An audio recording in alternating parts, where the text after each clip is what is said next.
आज मैं आपसे बात करूंगा समस्या जीवियों की। आपने आंदोलन जीवी तो सुना होगा ना। आज मैं आपको बताता हूं समस्या जीवियों के बारे में। हाथरस में 100 से ज्यादा लोग मर गए। समस्या जीवियों ने ट्विटर पे ट्वीट किया, फेसबुक पे लिखा, लेकिन किसी ने यह नहीं कहा कि भारत में काला जादू अंधविश्वास के खिलाफ कठोर कानून बनना चाहिए और प्राइमरी स्कूलों में धर्म की शिक्षा देना चाहिए, काला जादू अंधविश्वास के बारे में लिखना चाहिए। नहीं कहा। यानी हाथरस कांड का न मूल कारण बताया, न अस्थायी समाधान बताया। बंगाल में एक महिला को लाठियों से पीटा जा रहा है।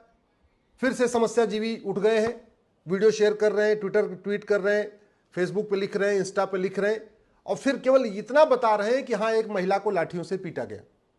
ये नहीं बता रहे हैं इसका मूल कारण क्या है, इसका अस्थायी समाधान क्या है। पंजाब में एक व्यक्ति को पीट पीट के मार डाला गया। समस्या जीवियों ने फिर से ट्वीट करना शुरू किया, फेसबुक पे लिखना शुरू किया, इंस्टा पे लिखना शुरू किया, व्हाट्सएप पे वीडियो करना शेयर शुरू किया। लेकिन ये कोई भी समस्या जीवी, चाहे अपने आप को समाजवादी बताते हैं, चाहे आपको अंबेडकरवादी बताते हैं, या गांधीवादी बताते हैं, या लोहियावादी बताते हैं, या वामपंथी, जो भी समस्या जीवी है, ये हमेशा आपको समस्या बताते रहेंगे, आपको टेंशन देते रहेंगे, समस्या दिखाते रहेंगे, लेकिन किसी समस्या का मूल कारण, अस्थायी समाधान नहीं बताएंगे, क्योंकि उनको समस्या बताने के लिए ही पॉलिटिकल पार्टियों से फंडिंग होती है। बहुत सारे समस्या जीवी हैं जो नेता बन चुके हैं, बहुत सारे समस्या जीवी हैं जो नेता बनना चाहते हैं, बहुत सारे ऐसे भी समस्या जीवी हैं जो नेता नहीं बनना चाहते, लेकिन उनको पॉलिटिकल पार्टियों से फंडिंग होती है समस्या के बारे में बताते रहने के लिए।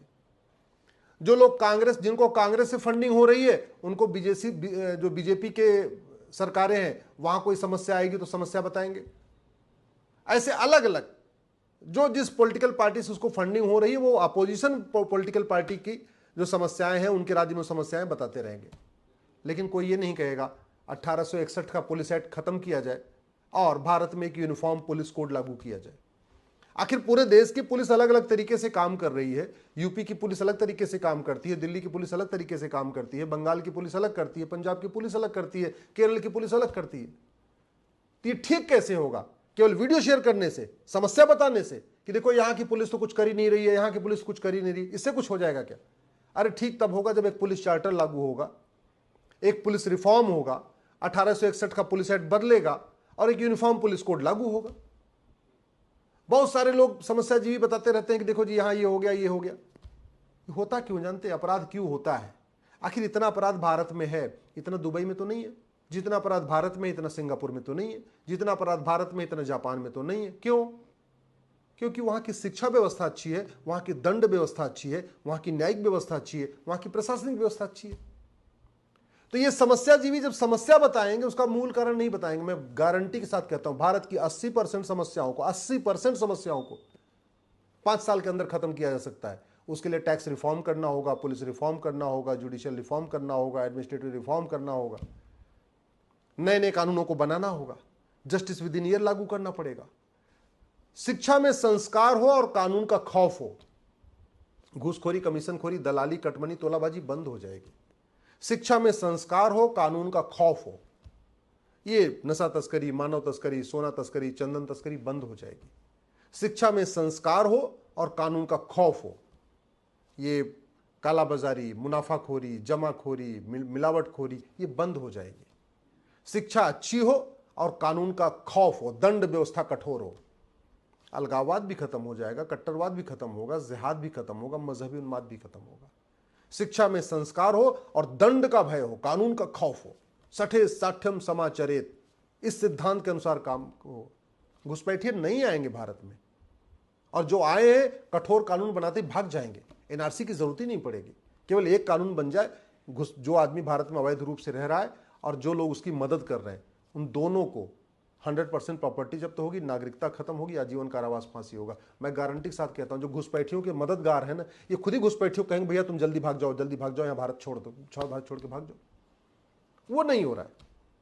शिक्षा में संस्कार हो, कानून का खौफ हो, पूरे देश से धर्मांतरण बंद हो जाएगा। मैं कह रहा हूं 1 साल के अंदर धर्मांतरण बंद हो जाएगा। किसी की जरूरत नहीं होगी किसी गरीब हिंदू को कन्वर्ट करने की। ये जो पूरे देश में खेल हो रहा है ना, गरीब हिंदुओं को मौलवी भी कन्वर्ट कर रहे हैं और पादरी भी कन्वर्ट कर रहे हैं। मैं गारंटी के साथ कोई जरूरत नहीं पड़ेगी, जरूरत नहीं पड़ेगी।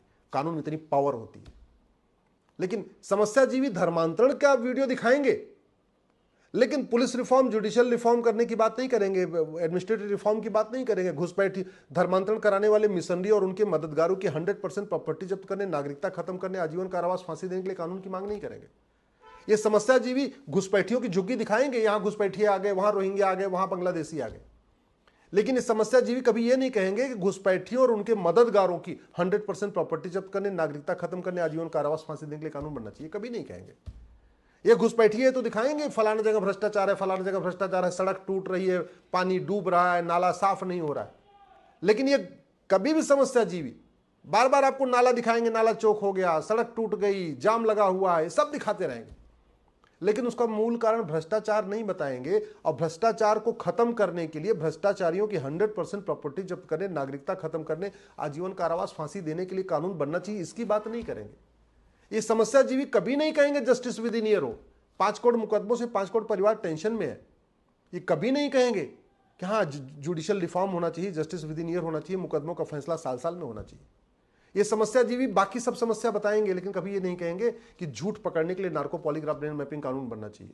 ये कभी नहीं समस्याजीवी कहेंगे कि झूठी शिकायत, झूठा एफआईआर, झूठी जांच, झूठा मुकदमा, झूठी गवाही, झूठा हलफनामा ये गंभीर अपराध घोषित होना चाहिए, कभी नहीं बोलेंगे। ये समस्याजीवी ये तो बताएंगे कि बंगाल में ये हो रहा है, बंगाल में घुसपैठी आ गए, बंगाल इस्लामिक राज्य बन रहा है, बंगाल ये हो रहा है, लेकिन कभी ये नहीं कहेंगे कि कठोर कानून बनना चाहिए। आखिर चीन में कोई अब बांग्लादेशी क्यों नहीं चला जाता, सिंगापुर में कोई बांग्लादेशी क्यों नहीं चला जाता, भारत में क्यों आते हैं? भ्रष्टाचार है। 2000 रुपए दे के अंदर आते हैं, अंदर आके 2000 रुपए में आधार बनवा लेते हैं, 2000 में राशन कार्ड बनवा लेते हैं, 2-3 हजार रुपए में ड्राइविंग लाइसेंस बनवा लेते हैं, 2-3 हजार में डोमिसाइल सर्टिफिकेट बनवा लेते हैं, सारे डॉक्यूमेंट 15,000 रुपए में 5-6 डॉक्यूमेंट बनवा लेते हैं। तो कभी इसकी चर्चा नहीं होगी कि जो फर्जी डॉक्यूमेंट बनाना गंभीर अपराध होना चाहिए। ये समस्याजीवी इसकी बात नहीं करेंगे सुबह से शाम तक। और ये समस्याजीवी ऐसा नहीं केवल पॉलिटिकल पार्टियों के पेड एजेंट है, बहुत सारे नेता भी समस्याजीवी हैं, बहुत सारे अभिनेता भी समस्याजीवी हैं, बहुत सारे लेखक भी समस्याजीवी हैं, बहुत सारे बुद्धिजीवी भी समस्याजीवी हैं, बहुत सारे पत्रकार भी समस्याजीवी हैं। पत्रकारों को आप देख लीजिए, जितने बड़े पत्रकार हैं उनको लगता है जितनी बड़ी प्रॉब्लम हम बताएंगे उतने बड़े पत्रकार हैं। ब्रेकिंग बताई जा रही है, यहां मर्डर हुआ, यहां हत्या हुई, यहां ये हुआ, यहां हुआ, लेकिन कभी आपने किसी समस्याजीवी पत्रकार को देखा कि किसी से प्रेस कॉन्फ्रेंस में यह पूछ ले इस समस्या का मूल कारण क्या है, स्थायी समाधान क्या है? किसी सांसद, विधायक, मंत्री से ये जो समस्याजीवी पत्रकार कभी पूछते हैं कि जो आप प्रॉब्लम बता रहे हैं इसका अस्थायी समाधान है कि नहीं है? किसी अपने समस्याजीवी पत्रकार को यह पूछते सुना नेताओं से कि भैया ये जो समस्या भारत में है ये चीन में क्यों नहीं है, सिंगापुर में क्यों नहीं है, दुबई में क्यों नहीं है, बाकी और जापान में क्यों नहीं बात करेंगे। हम जिस मुहाने पे जा रहे हैं ना, जिस तरीके से आम जनता पार्टियों के गुलाम हो चुकी है, भारत की बर्बादी तय है। न घुसपैठ नियंत्रण की बात हो रही है, न धर्मांतरण नियंत्रण की बात हो रही है, न जनसंख्या नियंत्रण की बात हो रही है, न अश्लीलता नियंत्रण की बात हो रही है, न नशा नियंत्रण की बात हो रही है, न शराब नियंत्रण की बात हो रही है, न भारत में जो डेमोग्राफिक चेंज आ रहा है उसको कंट्रोल करने की बात हो रही है। केवल सुबह से लेकर शाम तक ऐसे बकवास के मुद्दों पे चर्चा हो रही है जिससे भारत का कोई लेना देना नहीं। केवल तू मैं, आरोप प्रत्यारोप, नूरा कुश्ती, बतौलेबाजी, सब कुछ हो रहा है। कभी यहां की वीडियो, कभी वहां की वीडियो, कभी केरल की वीडियो, कभी पीएफआई ऐसा कह रहा है, कभी एसडीपीएफआई ऐसा कह रहा है, कभी मुस्लिम लीग ऐसे कह रहा है, कभी जमीयत उलमा हिंद ऐसे कह रहा है, कभी पर्सनल लॉ बोर्ड ऐसे कह रहा है, कभी फलाने ऐसे कह रहे हैं, बोले ढेकाने ऐसे कह रहे हैं। अरे क्यों कह रहे हैं भैया? मैं तो ये पूछ रहा हूं, चीन में कोई किसी की हिम्मत क्यों नहीं पड़ती कुछ कहने की? भारत में ही सब कुछ कहते क्यों चले जा रहे हैं? कोई समाधान नहीं है क्या? भारत की ऐसी कोई भी समस्या नहीं है जिसका समाधान नहीं है। मैं गारंटी के साथ कहता हूं, केवल नियम कानूनों को बदलने की जरूरत है, इलेक्शन रिफॉर्म की जरूरत है, पुलिस रिफॉर्म की जरूरत है, जुडिशियल रिफॉर्म की जरूरत है, टैक्स रिफॉर्म की जरूरत है, बिजनेस रिफॉर्म की जरूरत है, लैंड रिफॉर्म की जरूरत है, प्रॉपर्टी को आधार से लिंक करने की जरूरत है। भारत में जस्टिस विद इन ईयर ऐसी कोई समस्या नहीं जो लाइलाज, चाहे वो पूर्वोत्तर का अलगाववाद हो, चाहे कश्मीर का अलगाववाद हो, चाहे वो पंजाब का खालिस्तानी मूवमेंट हो, चाहे वो नक्सलवाद हो, चाहे माओवादी, कोई भी समस्या ऐसी नहीं है जिसका समाधान नहीं है। बस एक बार समस्या की वाई एनालिसिस करना पड़ेगा और समस्या पे चर्चा करने की बजाय समस्या के मूल कारण, अस्थायी समाधान को देखना पड़ेगा। हर समस्या का इलाज है।